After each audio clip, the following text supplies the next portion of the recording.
Hello! Playing Von Carb here with a new episode of RBY Bytes. The first RBY Bytes I ever made, back when I originally planned to make shorter videos, was about Golem's drop from Generation 1 Overused. Edited really well by my friend Mortalslide, it didn't quite match the style I wanted, it wasn't too informative, and I was still struggling with my accent. This video aims to deliver the full, uncut history of Rhydon and Golem. Thank you all for supporting this series. It truly warms my heart. Rhydon and Golem are slow, specially weak physical attackers that make use of what was, for the time, perfect physical coverage. They pioneered Quake Slide, which in Gen 4 became Edgequake. No Pokemon in the game could resist their assaults, always taking at least strong neutral damage from Rock Slide or Earthquake.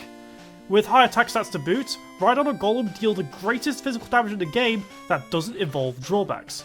This makes them absolute nightmares to switch into, with only Executor being a consistent option. Remember, this is a world with no passive damage and extremely limited recovery. Taking damage from any Pokemon has long-term consequences, with KO ranges becoming extremely relevant, with no way to recover out of them. But, you know, if that damage is from these two, yikes! Rhydon and Golem's electric abilities allow them to stand in the way of Zapdos, a notoriously powerful late-game Pokemon that wipes the floor with any unprepared team, to the point that Rhydon and Golem often broke 50% collective usage at their peak. In a metagame very much centralized around paralysis, these slow powerhouses are also among the best at taking advantage of it, with opposing Pokemon's speed stats quartered. Keeping this in mind, even Electrode will become slower than them when hit with that yellow magic. On the other hand, with extreme weaknesses to Blizzard and Surf, as well as low special effectively giving them a psychic weakness, these Pokemon frequently have to run away from threats like Starmie and the best switch-in, Executor. This careful balancing act has made them a rather curious duo. Well, technically there's a third Onyx to make it a trio, but it's a piece of garbage, so we won't talk about that one. Anyway, with this surface level analysis, Rhydon and Golem look like they're largely the same Pokemon, just with statistical and movable differences that distinguish them. Rhydon has overall better stats, whilst Golem has Explosion. This caused a community phenomenon I have dubbed the Rock Wars, where RBY players frequently had debates over whether Rhydon and Golem was the better Pokemon. These debates ravaged internet forums for around 2 decades, but in recent times they have largely subsided.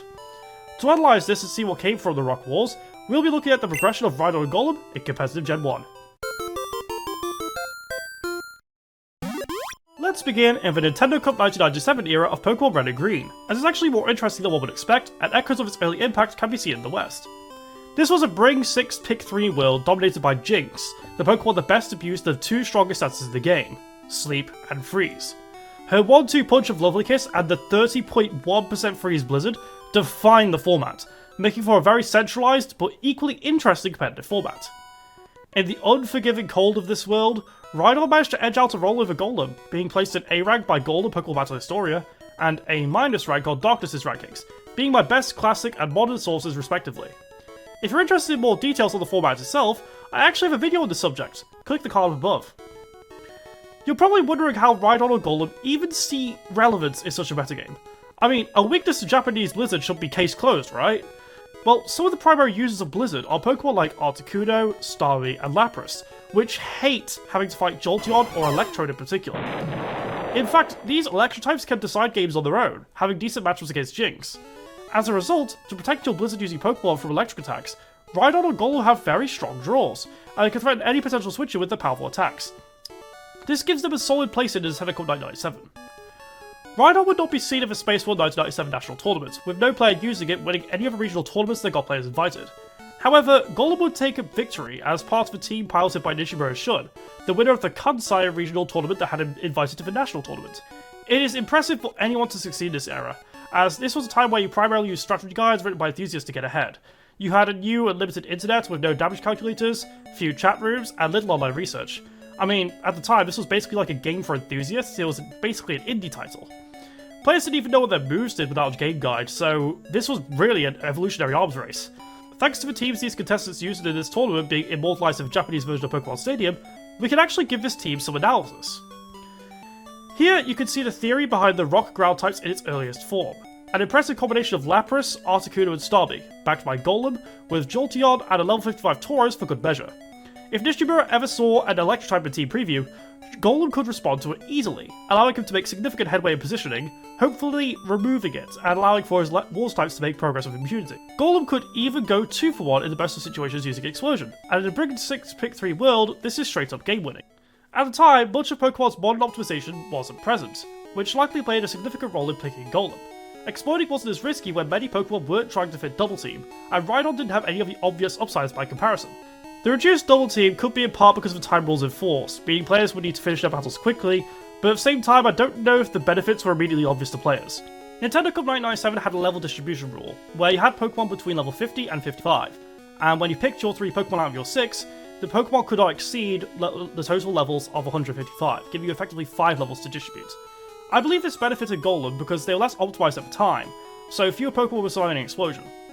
Additionally, while known to be extremely strong today, Jynx's power had not yet been fully understood and was far from usage it sees today, not even being on every team, meaning Golem wouldn't face some dilemmas I'll go over in a bit.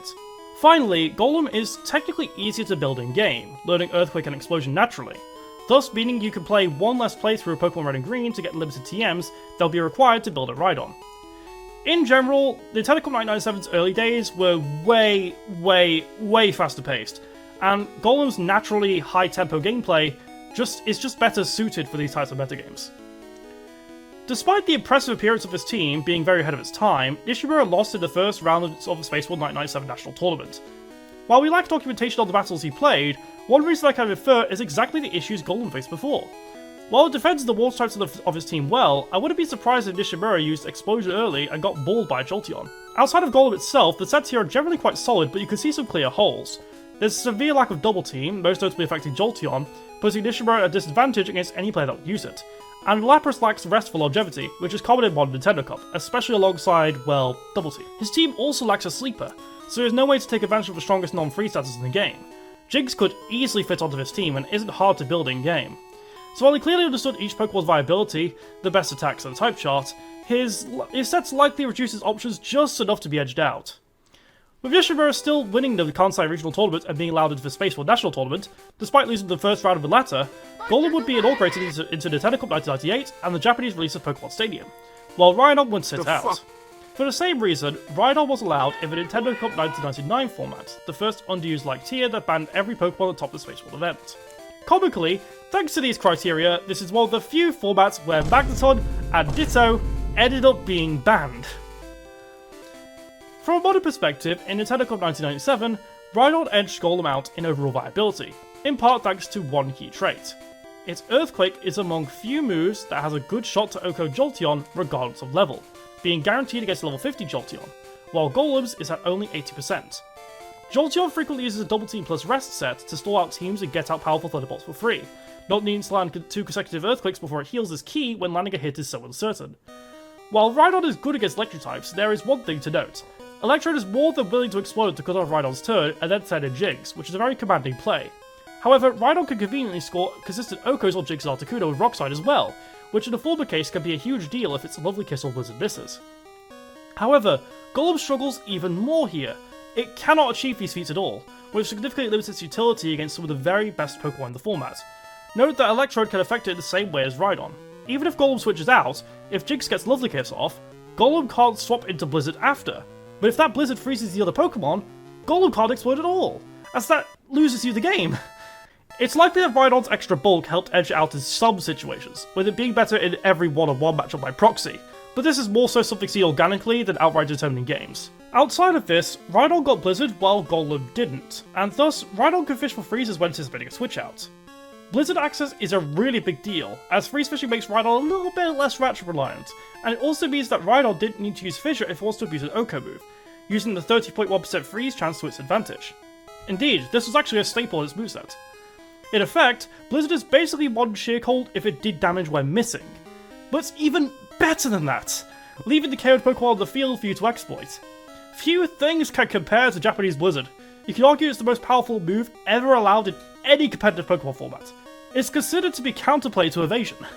On the other hand, exploding with Golem in Nintendo Cup 1997 is extremely risky, as losing a Pokemon to Sleep and Freeze is far more impactful with only 3 Pokemon, and Double Team is at its most powerful, so Explosion could either be off the table due to Golem being your only active Pokemon, or not even be poised to connect at all in the first place. In general, Golem's explosion is more situational and hard to utilise all around, as all of these metagame quirks are chances for it to either fail or lose you the game for being used. The risk-reward factor is so heavily against Golem here. So Golem may have won the battle for tournament tops in Japan at the time, but it certainly didn't win the war. Despite this, Golem does still find its place on teams that don't benefit from Rhydon's more consistent care ranges and Blizzard access. So really, you could say there are different functions in the Japanese scene, but my personal opinion is I think Golem is kind of bad.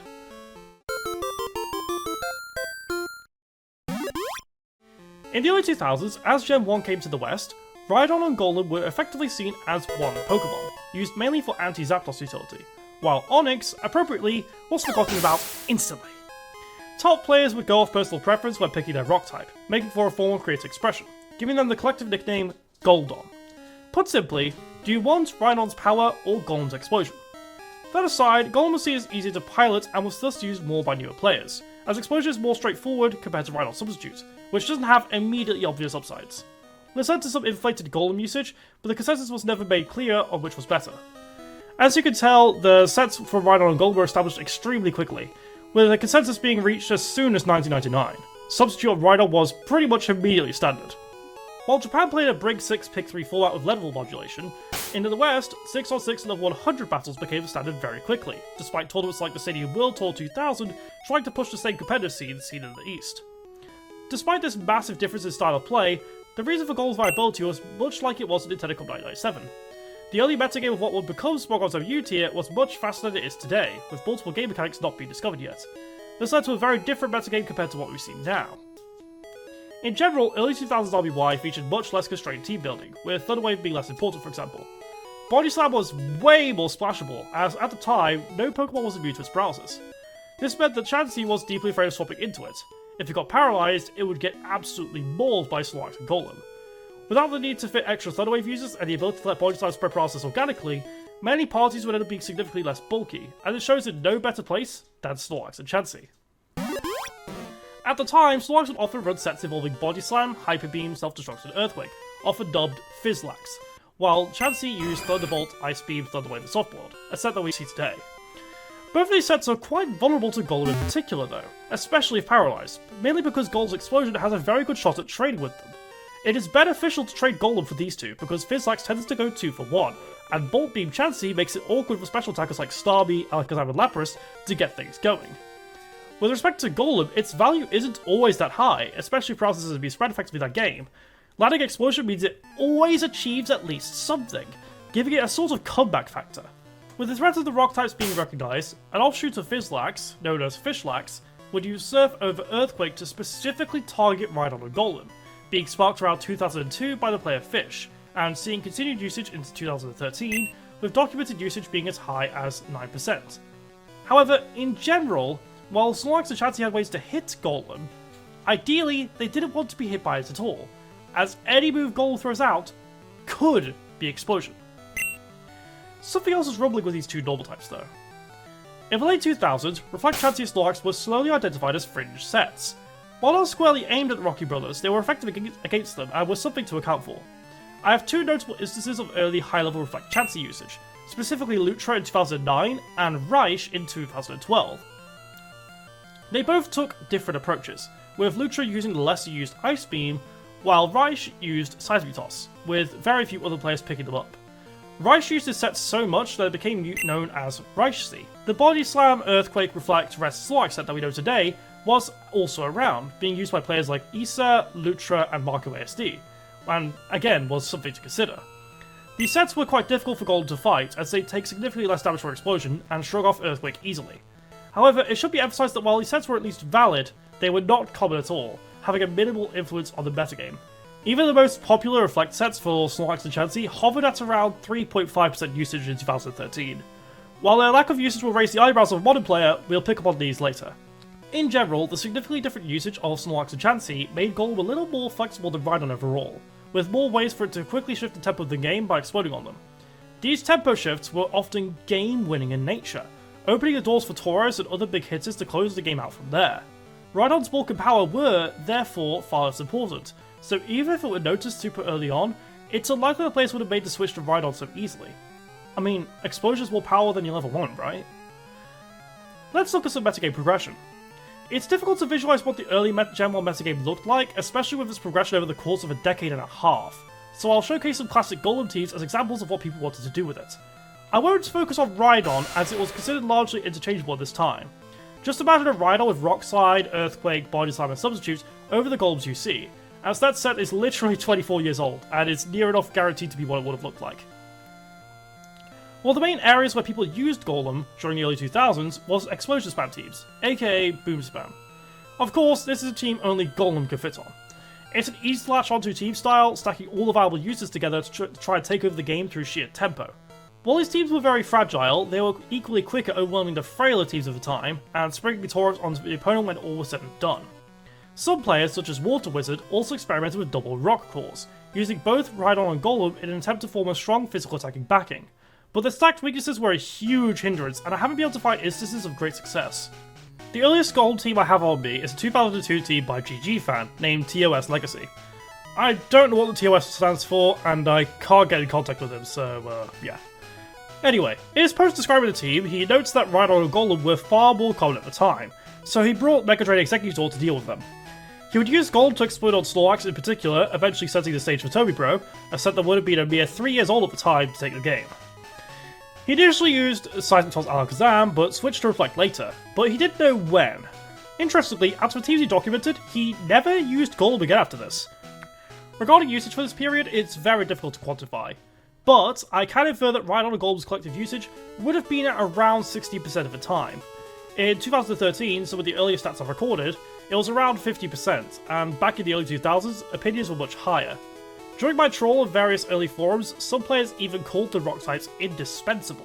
Another high-level use of Golem I've recorded is a team by Lutra under the name The Spirit of RBY, a Persian plus Tauros team made in 2009 and played on Net Battle Supremacy, which he used against WaterWizard a lot. Lutra also topped the Pokemon line ladder with this team later down the line. The team in general, it was very ahead of its time. It's one of the earliest instances of Reflect Chansey seeing high-level usage, and one of the earliest Tauros plus Persian teams, also known as Bullcat teams, that's used the rationale of Tauros and Persian having to be used together if Persian is to be viable, considering that Tauros is pretty much just optimal over Persian in general.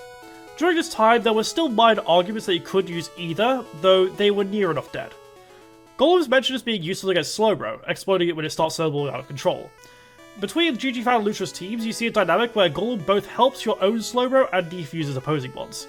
Given the hype around Toby Bro when it was popularized in 1999, it's possible that it was just a bigger consideration. Fast forwarding into March 2010, Ter Icy of RBY 2K10, the then hub for competitive RBY, made a defensiveness list that put each Pokemon's bulk into perspective.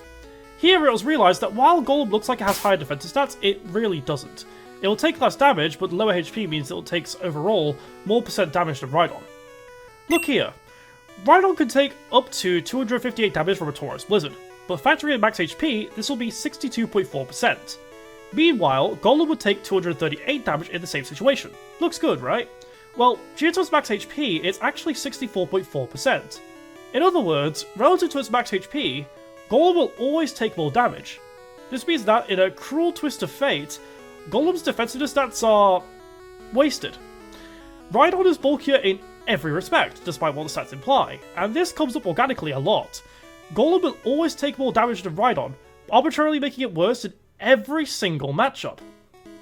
For an easy example, Rhydon takes one more Seismic Toss than Golem, but this can extend into so many things. At the time of posting, a player named Borat, who you may know as a legendary GSC player who wrote a gigantic guide, noted these facts, albeit in a brief fashion. Specifically, he notes that Rhydon will always take 7% less damage than Golem on the physical end. For example, when taking an Earthquake from Rhydon, Golem will take 65.5% damage, while Rhydon will take 61%. If you divide these as just numbers rather than percentages, Golem is taking 1.074 times the damage, or 7.4% higher damage. Bit hard to get your head around, but this is a huge observation to consider. Around this time, a debate was held on the Rock Wars, headed by Posthuman, where Icy would make a large post on the rationale for the pro-Golem position at the time. To analyse Rhydon and Golem properly, you can't go off base stats and move pool alone, as they don't really tell the full story. In fact, I would argue it's a bit misleading and belies a significant amount of context. Icy made the point that Golem's speed and explosion access were what made it more useful than Rhydon. In Golem's case, it has 5 more speed than Rhydon, and thus it can use Earthquake first, and it frequently wins the 1v1 because of that. He also made the point that Rhydon doesn't actually win that many 1v1s, notably only having around a 9% shot to beat Tauros. And so he concluded that Rhydon primarily preys on weakened, paralysed Pokemon. By comparison, Golem could always go at least neutral in a straight one-on-one battle, as Explosion always means it can trade with the opposing Pokemon. This also makes its speed matter a lot less. If it survives, then Explosion is online. As again, Golem always has the option. IC also largely dismissed Rhydon Substitute and niche options like Leer, which makes sense for the time, as Reflect plus Seismic Chansey wouldn't come into picture for another 2 years. He did acknowledge Rhydon's superior damage calculations of bulk though, noting how Rhydon could 2-hit KO Starmie, 2-hit KO Chansey, 3-hit KO Slowbro, and has a slightly better shot at surviving Lapras's Blizzard. These are legitimately big points, as this is a game where all damage is permanent without rest or recover. Once you're in KO range, you stay in KO range, and this is why Tauros has been so powerful for so long. This is one of the biggest reasons why it's so good. Given the much faster paced environment compared to today, however, and its need to exploit paralysed Pokemon, Rhydon would not have as good a shot at making an impact when it hit the field. Because Golem could always go neutral in this environment, while also beating Rhydon one-on-one, this made it significantly more valuable than it is today. These are actually like silver bullets for the time period. One interesting point I gleaned from the thread is how Crystal uses Golem. He was one of the best players of the period and contributed to the thread. He's also one of the most important figures in RBY history, to be honest. Like, it's kind of insane seeing him here. Specifically, he used Rhydon when he wanted his Rock type to be a sweeper, and if he couldn't make significant justification for Rhydon, he would always default to Golem. The reason for the Golem usage was that if its paralysis game plan went bust, well, Golem could always explode, while Rhydon was sort of like a fish out of water. Therefore, Golem was considered to be a safer pick, as it always had that emergency button, giving its team stability. The option value here is very, very strong. So, here's an example of a Rhydon team that Crystal used in the past that I found. This was reconstructed for a battle he played against Cheese in 2011, and was quite common at the time. You'll see Alakazam and Chansey, the best Thunderwave users, compared with Snorlax and Tauros to spread paralysis through Body Slam organically, giving a rather consistent game plan for the time. The Stunspore Executor is an inference, as it would never reveal this 4th move in this battle, but given the team and what Crystal believed, it's the most likely pick. This would give the team maximum consistency in achieving Rhydon's game plan. One user, named Nitro, made a very interesting observation during this debate, noting that Golem's role is sort of paradoxical, wanting to be a defensive piece against Zapdos, whilst also wanting to make a big tempo play with Explosion. They explained it as follows. Golem's dream is to beat Zapdos, absorb a Hyper Beam or Explosion, and then use Explosion itself. But this rarely actually happens, thus making Rhydon's more orthodox playstyle potentially preferable. Using Golem successfully, due to its need to deal with Zapdos, means having serious trigger discipline. You need to scout the opposing team to ensure it isn't one that would usually have Zapdos, and take a calculated risk based on that knowledge. This makes using Golem's Explosion deceptively difficult. One of the biggest draws to using Explosion is simplifying one's position and earning an early advantage that you can win off of immediately. But this need for trigger discipline significantly limits the opportunities Golem actually has to use it. On many occasions, it just has to give up and switch out, ceding momentum to the opponent. Few other Pokemon have this insane dilemma. So really you could say that Golem's Explosion is conditional, which is very contradictory to what it wants to do. Plus, while Golem's Explosion is great against Executor or Snorlax, it begs the question, could that damage be tacked on in a way that didn't require a trade? Golem could explode on Tauros, but it isn't an OHKO, which means Tauros is active and not paralyzed while your Golem is gone. You've just gone negative. Nitro goes on to mention that Golem is very easily put into KO range compared to Rhydon, noting the bulk difference that causes even absorbing Snorlax's self-destruct to be iffy from a long-term perspective. Regardless of Nitro's views, however, Golem continued to be used more, but many of his arguments would be revisited much later. In 2012, RBY 2K10 had largely declined, and most of its player base from then simply stopped playing. Luckily, Pokemon Online had adopted its tiering prior to this and continued to support, allowing other players to rise, such as Ortheore. However, Pokemon Online declined due to Smogon's increasing dominance in the competitive scene, particularly Pokemon Showdown superseding Net Battle Supremacy and Pokemon Online's Battle Simulator. These were once very popular. Additionally, Pokemon Showdown hosted Smogon's tiers on its main server, which further reduced Pokemon Online's influence. However, Smogon's lack of support for RBY, which obviously caused issues on Showdown, led to a lot of discontent in the community. From this, a new website, Pokemon Perfect, would rise in 2014, headed by Lutra. This was where RBY would achieve a zen period of rapid metagame development, and the effects of this are still felt to this day. It would begin its own tiering efforts, still being in 1U, 2U and so on, differentiating significantly from Smogon's then stagnant OU and UU tiers. If you're a big Yellow fan, familiar with 7U, this is where its terminology actually came from. From Pokemon Perfect's rapid metagame development, the standard team you would expect in 2014 looked like this. Credit to Ortheore for this reconstruction. It primarily benefited from a Turn 1 Thunderwave metagame of that era, as well as a particular lack of Cloister, making early game progress much easier to find. You can also see how it benefits from the less bulky metagame. 3 explosion users, clearing the way for a swift lights out from Taurus. It was a very aggressive team, perfectly encapsulating the old pacing of RBY. All in all, as time went on, with Rhydon's stats being less obviously useful and more players joining Electric to Golem, Golem progressively became more preferred, eventually rising into double-digit usage, whilst Rhydon remained in the single digits. This progression is reflected in Smogon Premier League's usage stats, where at 2015's SPL 6, the first time usage was documented, Golem sat at 20% usage compared to Rhydon's 6. At the end of 2014, a day after Christmas in fact, a user named Crystal brought to light much of the game mechanics we know today, through the Pokemon Red disassembly. The big one is the fact that normal types cannot be paralysed by Body Slam, which drastically shifted the way the game was played. Colloquially, we call this the Paraslam change. While there were other notable revelations, this specific one would change everything about the way the game was played, but the effects would set in rather slowly. When Pokemon Showdown first implemented the Paraslam change, players were initially petrified of what this meant for Tauros, rather than what would come later. Previously, in a Tauros mirror match, it was very likely that one of them was going to get paralysed, and this meant that afterwards, Tauros wasn't necessarily poised to sweep. Now, the winning Tauros was guaranteed to come out without sustaining paralysis at all, making it far more influential. This led to Tauros mirrors becoming far more game determinative, and playlines increasingly focused on trying to go Tauros in and damage it, more so than before. Thus, bringing a Tauros in earlier was actually a little disincentivized, as if it took damage, you had leeway in that all-important mirror match. This theory still exists today and defines how Tauros is played. It's so impactful. This actually did help Golem a tad, as trading with Explosion is an effective way to get both players' Tauros onto the field safely. Defensively, it was also a good way to defuse Tauros after absorbing an incoming Hyper Beam, having Explosion to blow up in its face. A few months into 2015, following SPL 6 and with the Paraslam change taking hold, the disparity between Golem and Rhydon's usage increased. In SPL 7, Golem sat at 22%, and Rhydon dropped to 5%. On Pokemon Perfect, still the heart of RBY's competitive scene and lower tier experimentation, this would be noticed, and debates were to be had. Disaster Area argued that with paralysis being so much harder to spread, Rhydon required much more support to use of a new 2015 metagame, whilst Golem always had the option to explode when the paralysis gambit went wrong, using Crystal's old arguments. So, Rhydon was seen as more of a bully against paralysed Pokemon, whilst Golem was more generic, splashable, and flexible for its explosion utility. With Explosion still being very much valued for defusing Tauros and potentially punishing non-reflect normal types, this rationale makes perfect sense. All in all, Golem's ability to easily trade with Tauros, compared to Rhydon's inconsistency, coupled with its lesser reliance on paralysis, led to it being even more favoured over Rhydon than before. Outside of this though, I had trouble finding further rationale.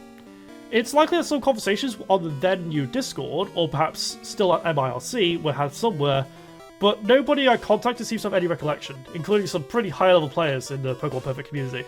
In July 2015, following the Paraslam change's metagame shifts, a new voting slate was held to decide on what was 1U. High-level players were asked to vote on what Pokemon should be kept there, and 3 votes were required for one to stay.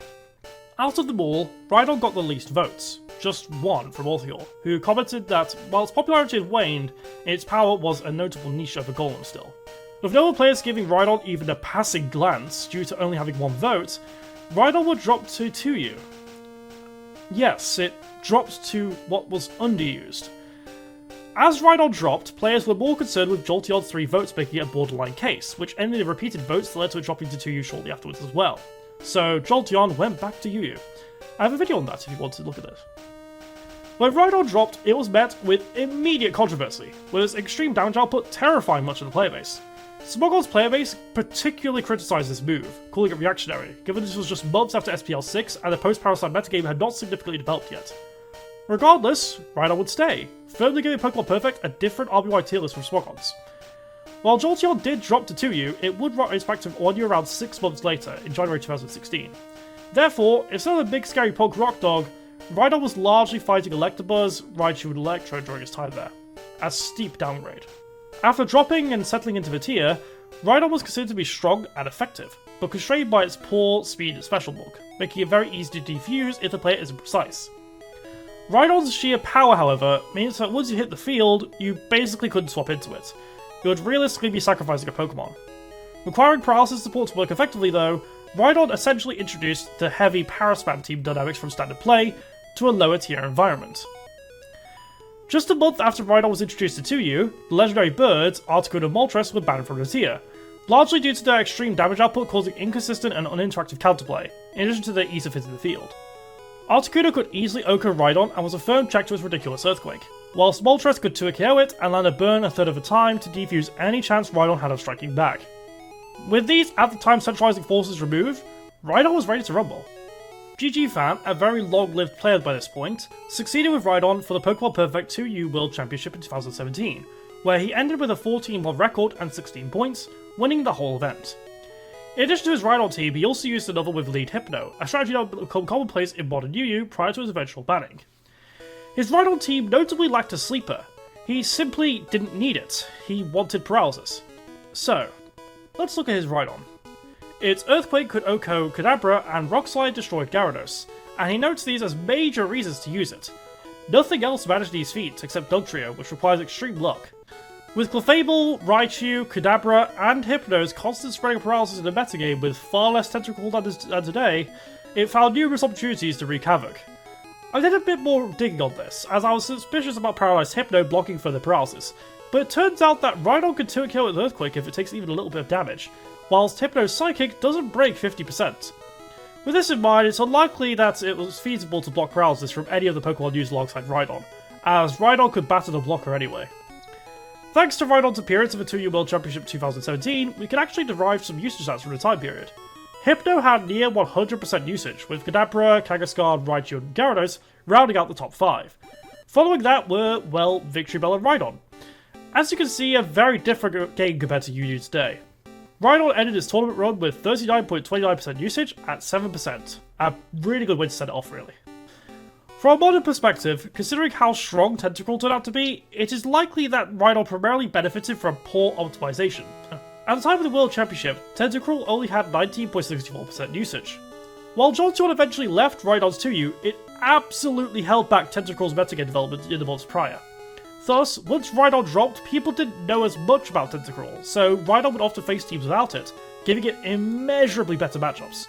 With Tentacruel not chipping down these paralysis spreaders and mandating the use of faster Pokemon, this allowed for more paralysis spreading from them before, in addition to Rhydon not having to constantly run away from Surf. This was a huge boon to its game plan. In an optimized environment though, it's likely that Rhydon would have been pushed out by larger amounts of water types, such as Vaporeon. It's likely that we'll never know how well Rhydon would do long term though, as it got yanked back up to 1U in September 2017, after it was voted to B on the 1U viability rankings. As time went on, players began revisiting the old Reflect Chansey and Snorlax sets from the early 2010s. These sets used to deal with Rhydon and Golem fairly well, but with the new ability to constantly absorb body slams for free, they gradually began to take over the metagame. Raichu would become adopted on a far wider scale, albeit sometimes with Ice Beam and Seismic Toss, and Snorlax began to use sets involving Reflect, Rest, Body Slam, and one of Hyper Beam, Self-Destruct, Earthquake, or even Ice Beam to handle opposing Snorlax. This constant absorption of body slams became so powerful that even Porygon would have a piece of the action, though this never became a metagame staple and is largely immune. Well, not really. Yeah, we can give some credit. Come 2017, with these sets finally becoming standard, the Snorlax and Chansey matchups for Rhydon and Golem were about to change significantly. With the new environments in mind, knowing its weakness to paralysis in fear of Snorlax or a Golem assault, Raichu would always try to avoid Thunder Wave at all costs, more so than before. By proxy, this meant it always had time to set up Reflect before Golem would explode on it. This drastically changed the matchup.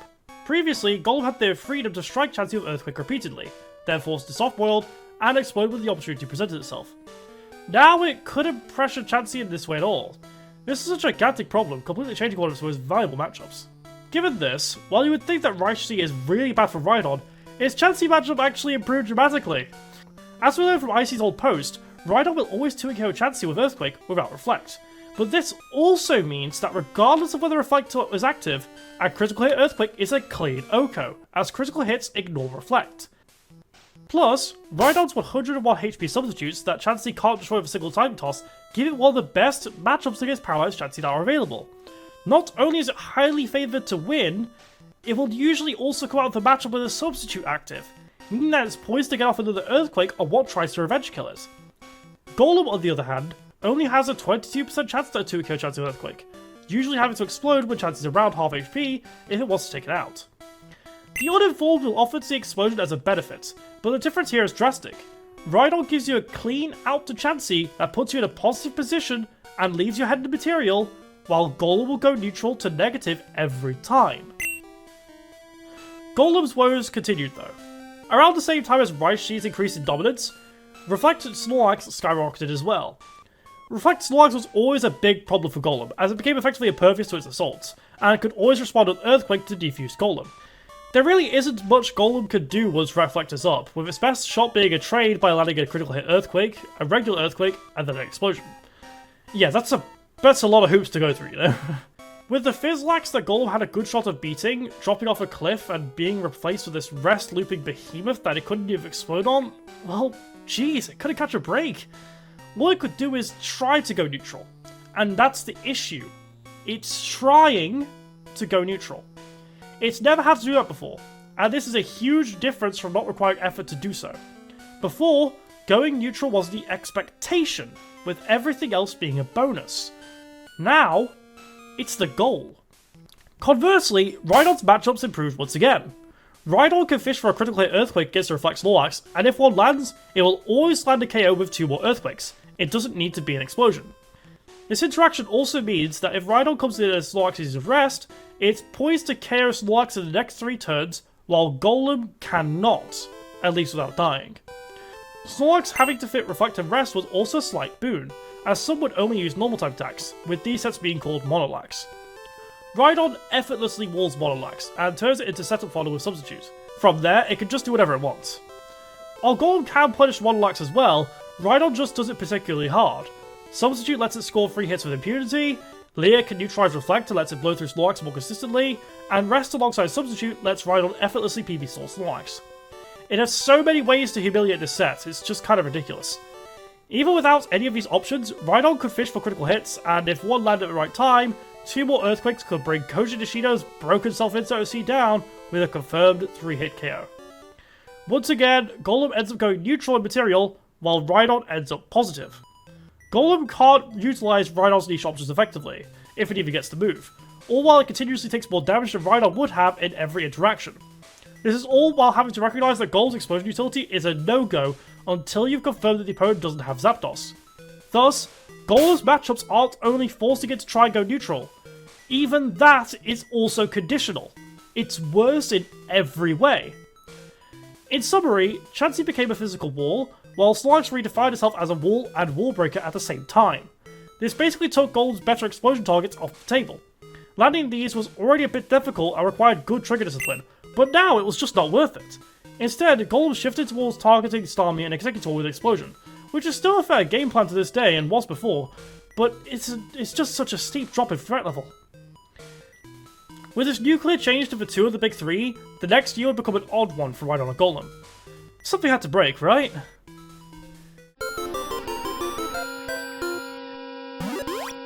In 2018, players became dissatisfied with Golem's performance, and a huge metagame shift occurred.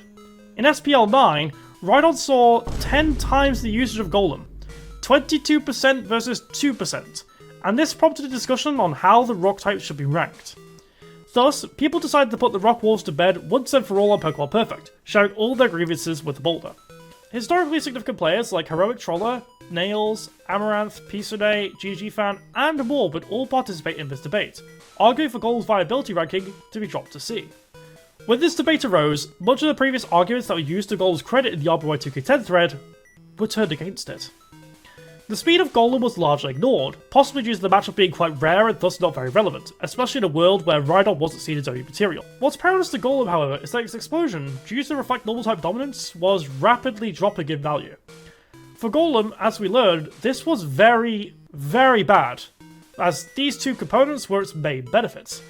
On the other hand, the old KO calculations that Rhydon was found to achieve were looking far more valuable in the modern metagame. 2-hit KOing Starmie, 2-hit KOing Chansey, 3-hit KOing Slowbro, and more were all very much on the menu. There are a couple of important asides that gradually developed over time that are worth mentioning as well. Paralyzed Exeggutor can't repeatedly swap into Rhydon, with Rockslide being a 4-hit KO long term, requiring much more careful play, whilst Golem can't achieve this at all. With Exeggutor being far more valuable at the time, even more so back in the 2010s, this was huge. Additionally, after taking a seismic toss, Alakazam can be KO'd by Rhydon's Earthquake, whilst Golem relies on a very high damage roll. This makes Rhydon a useful Pokemon to swap into when resetting the special drops your Alakazam or Chansey has sustained against an opposing Alakazam, confirming an opportunity to make progress. Coming in on Alakazam's recover to KO with Earthquake with Rhydon is a very big tempo play.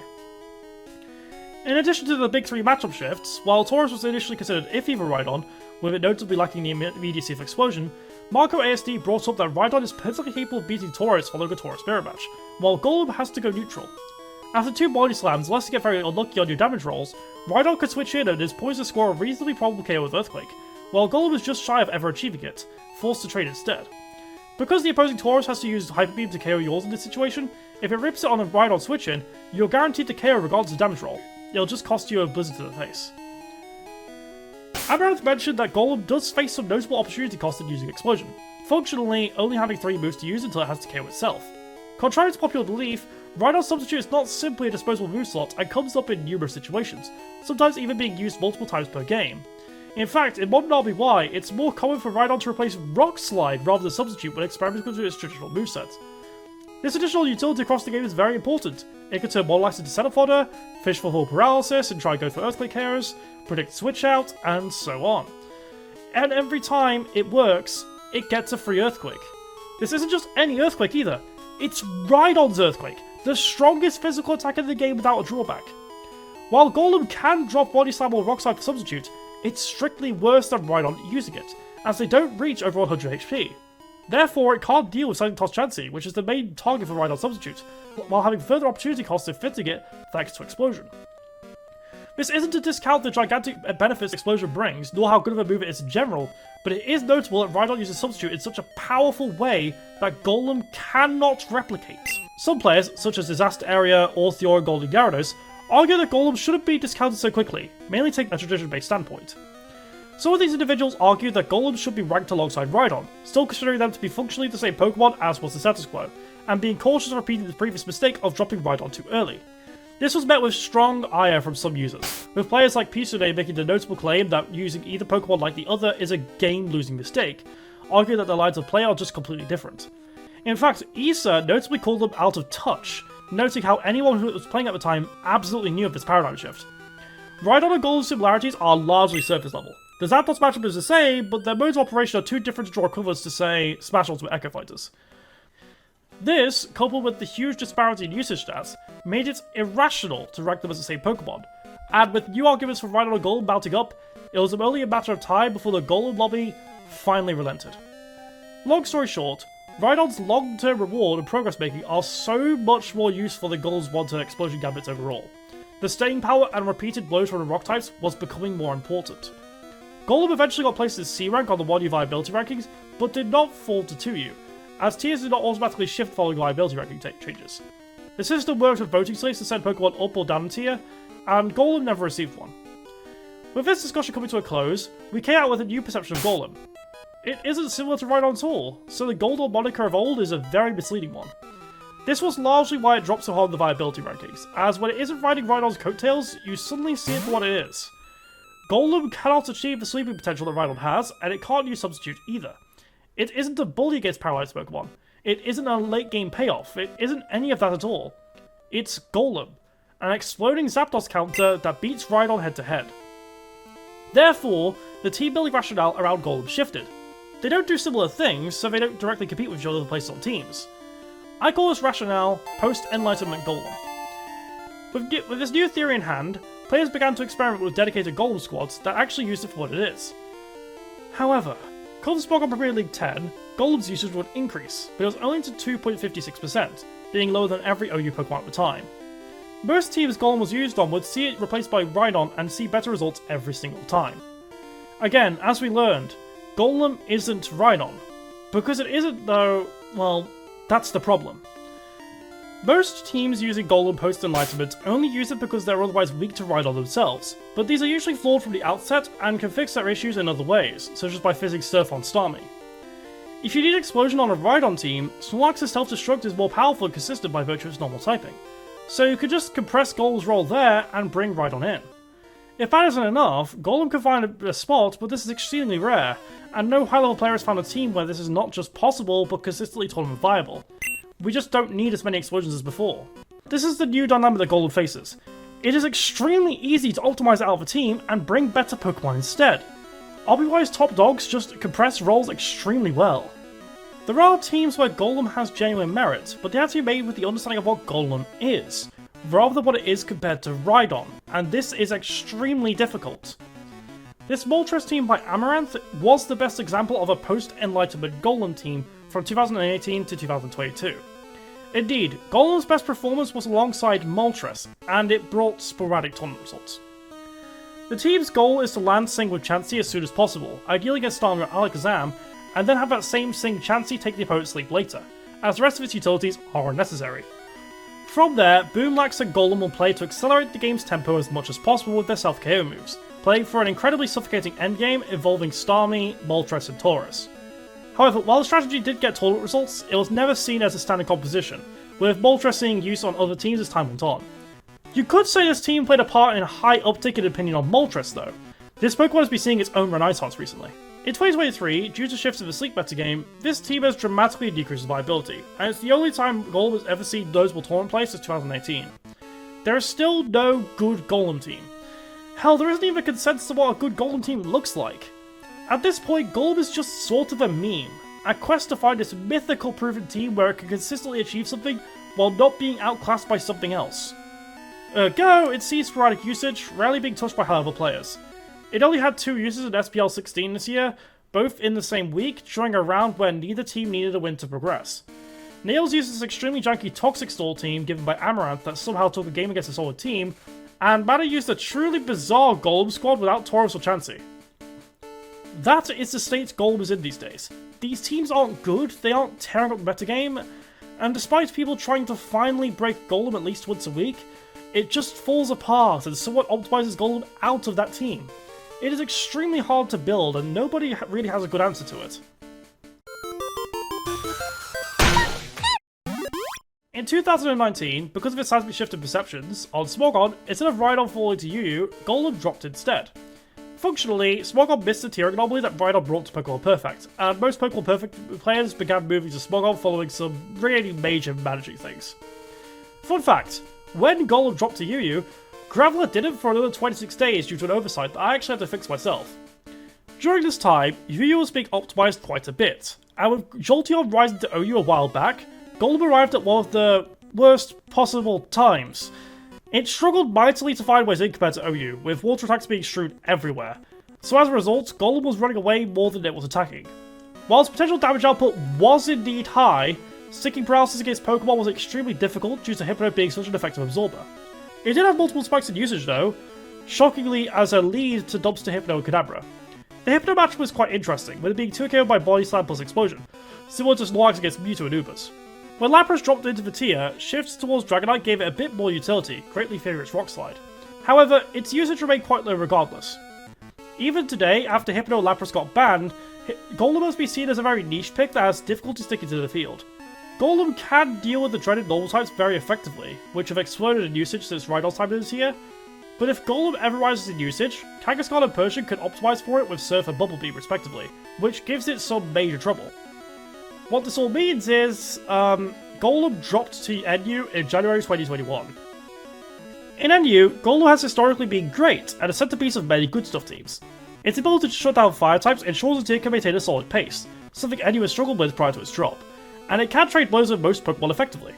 At its peak, Golem was considered an easy top 8 pick, busting up Paralyzed Mr. Mime easily, overcoming Charizard, and weakening Blastoise enough to the point that it can never swap into a Swords Dance boosted Charizard. It's also an automatic shutdown for Electrode, something that everyone can appreciate. Golem's Earthquake is just strong enough to ensure that everything that takes it can't switch into anything else again, and if they take Paralysis at some point, they'll lose to Golem anyway. However, as Pokemon like Ninetales and Moltres have slowly dropped in usage, Golem has progressively decreased in usage itself by proxy, and Seedra's recent rise has been a pain for us to deal with. Right now, NU is in a state where Mr. Mime, Clefable, Blastoise, Charizard and Venomoth are near mandatory picks. Indeed, NU basically has a big 5, and that 6th slot has to be something amazing.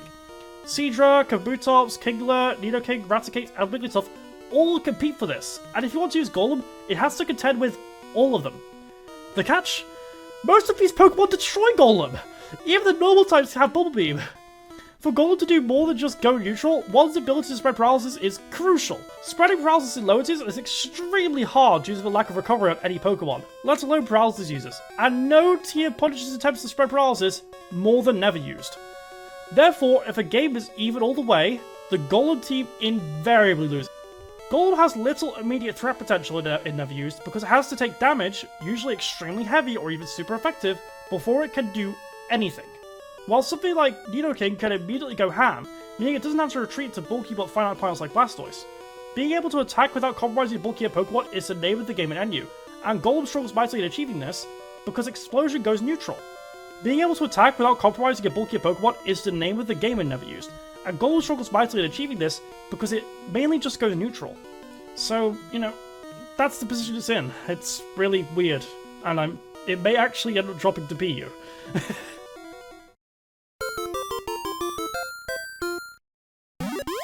And that's where the Rocky Brothers stand today. Rhydon has OU on lock, and Golem has been running around in the lower tiers trying to find a niche. Even in this rut though, Golem's fall from grace has allowed it to become something of a cosmopolitan Pokemon in tiers. Ubers, OU, UU, and NU are all places that Golem can be played with to some extent. You could say that in being struck down, Golem became more accessible than ever before. I think this is good for the game, giving returning players something to look at and play around with when getting into lower tiers. Something familiar, something to, offset the little uncanny valley feeling. Regardless, the late 2010s were an incredibly painful time to be a Golem fan. Over a decade and a half of success was just torn apart by a period of optimization discovery, just running away with it really. And it's followed by seeing it slapped with this lower tier label, the team builder. Yeah, this is always going to hurt to look back on. Some players from that time I spoke to even called the later years embarrassing. However, with that drop came a much improved understanding of what Golem is. It isn't just a Rhydon with Explosion, it's Golem. For the past 5 years, Rhydon has seen vastly improved tournament results across the board, thanks to our improved understanding of Golem, which also improved our understanding of it. For the same amount of time Rhydon's been successful though, players have rushed to try and find that sacred OU team where Golem indisputably makes the team function and takes tournament games consistently. With that time span in mind, personally, I don't think that Golem is going to see optimizations that will swap the two rock types once again. I'll go as far as to call it RBY's Holy Grail. Where is that tournament viable, post-enlightenment Golem team? It's not here. There is one. I just don't have an answer for you. So with that, the rock wars have been largely solved, but that one piece of the puzzle is missing. Does Golem not have a true home? Or have we all been blind for these past 5 years? What do you think?